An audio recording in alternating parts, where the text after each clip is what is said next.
Hey everybody, and welcome back to my channel. My name is Light, and I'm a DevSecOps engineer. Today we're going to talk about the cybersecurity color wheel. Yes, I've had a lot of questions about this, especially my role. A lot of people are kind of thrown off by the color I throw out to them. So I'm just going to tell you a little bit about the color wheel, where the idea came from, and the different colors and what they represent. Back in 2017, there was this notable hacker and author named April Wright. I think it's April C. Wright. And she basically presented the idea of the color wheel.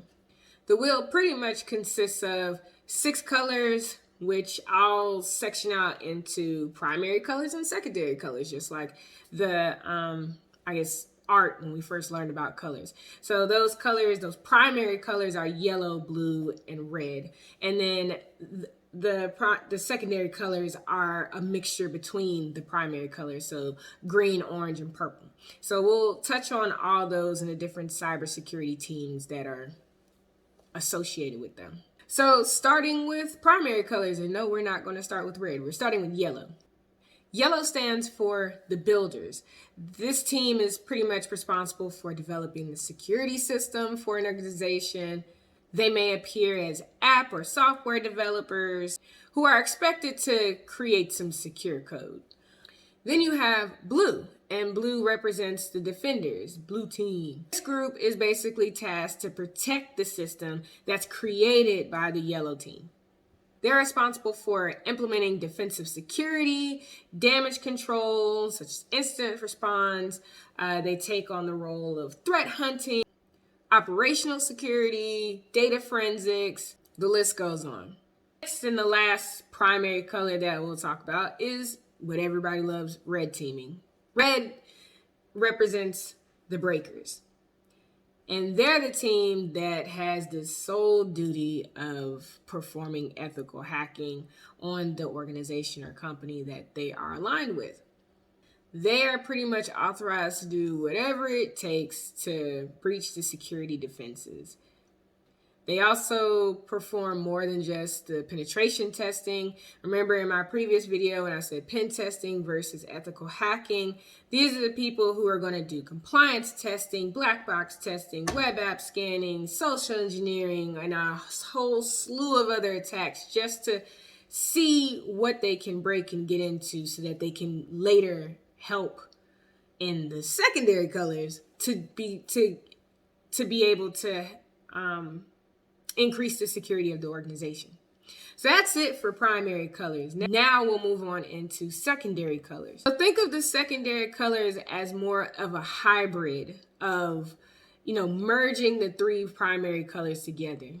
Of course, you have the defenders, the people who build stuff, and the breakers. But in order to make sure that the organization runs smoothly and that security is kind of not just a dictatorship where it's like, we broke this, fix this, and you want to be able to merge security into the organization smoothly. So we have to blur the lines and create some secondary colors. So the first secondary color we'll talk about is green. Green is a blend of yellow and blue. So the purpose of this blend is to take the people who defend stuff with the people who build stuff and kind of build into the system a level of defenses. That's pretty much it. So you have the creators or the yellow team stepping kind of in the blue team shoes and saying, how do I take what they're using as a defense for the organization and actually, take some elements of that and build it into the system that I'm developing to create even more layers of defense. The next color, which everybody loves, I feel like a lot of people do, is purple team. And purple is the blend of red and blue, merges breakers with defenders. So when you have someone who is pure break and you have somebody else who is pure secure, I wouldn't say secure, but defend, and you merge them together, they kind of give you this capability to be able to collaborate in an effort to increase both capabilities, which sounds funny, But think about it. If you were a defensive fighter versus an offensive fighter and you have that counterattack person, it's like, I can see what you have and I can counter. That's how I kind of look at it as not a boxer, but a purple team. There's somebody who can, who knows both sides, and based on what somebody's doing, like what a hacker's doing in the real world, they can immediately find a counter for it because they know. My dog. Go lay down. They can immediately find a counter for it because they know both sides, thus increasing the intelligence of both sides. So this is more done on a collaborative effort in, bringing back results, seeing where the holes and the gaps are for defense based on what the red team found, and kind of figuring out how they can integrate some of the compliance and other results that they got from the ethical hacking into the defenses. So basically, red team looks for gaps and blue team kind of defends it. But when you merge them, it's like, let's fill in the gaps with what we found and kind of adapt. So that's purple team. Last but not least, we have orange team. That's my team. Hence the orange in the back. Nobody really pays attention to that, but that kind of is why I have it in my workspace. Anyway, orange team is a blend of red and yellow. And the purpose of this, as you see, it's a breaker versus a builder.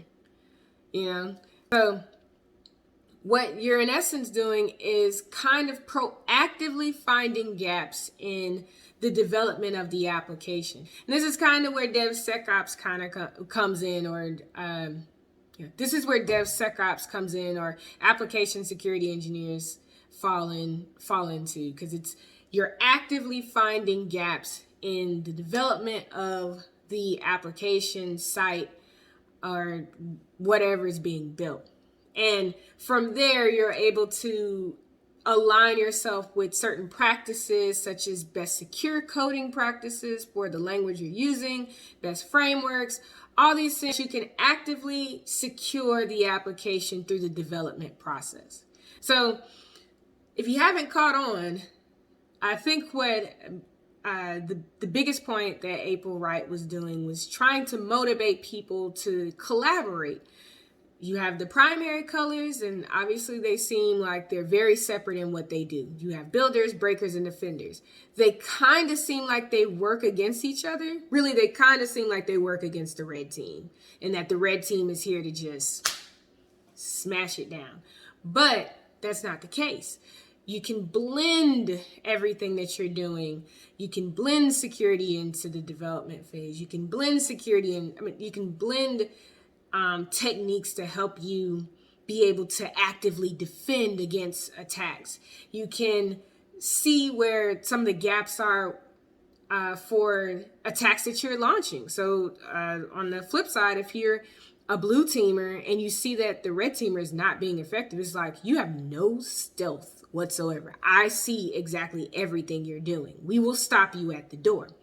That's pretty good for the blue teamer, but on the red team, it's like, you might need to work on your techniques, because there's always somebody out there that's smarter or better or just more creative with their attacks, and you want to stay on top of your game. You don't want to be last week's news. So hopefully that gives you an understanding of the different colors in the color wheel for cybersecurity. Again, I'm on the orange team. I've done some red teaming stuff, but I've kind of always been in that proactive approach. I've never been blue team, actually, or yellow. I've never been blue or yellow, but I have been purple. I'm now orange, and I have been red. I think nowadays it's more essential to have the blending and the collaboration, because at the end of the day, especially being on the application security side, you see the true purpose of having green and orange teams. I mean, you may not necessarily have someone who's specifically green team, or you may not ever really hear that in an organization, but there are roles that fall into these places, such as, so DevSecOps falls into the orange, DevOps may fall into blue or green, really, because you're building the architecture, but you're working with the developers, but also you're creating a secure architecture for these things to happen. So DevOps and DevSecOps kind of fall into green and orange.